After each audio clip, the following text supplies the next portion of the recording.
বাইরে গিয়ে অন্য কিছু করার কোন সুযোগ কারো হবে না।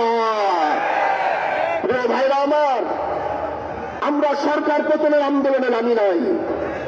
এটা কোন সরকার পতনের আন্দোলন আর সমাবেশ নয়।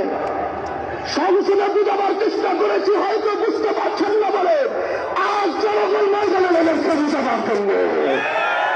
এজন্য আমরা চাই সরকারটা বুঝবে, জুলাইকে ধারণ করবে, গণভোটের রায়ের পক্ষে সরকারও থাকবে, এটা আমাদের চাওয়া।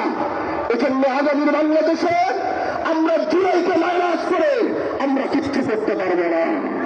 প্রিয় ভাইরা আমার, এই ময়দান থেকে এটাই বলতে চাই, আমরা জাতীয় সংসদে আমরা জনগণের কণ্ঠ হয়ে কথা বলবো। আর যখনই রাজপথে ডাক আসবে আপনাদের রাজপথ থেকে কথা বলতে হবে। আল্লাহ পাক আমাদেরকে কবুল করুন।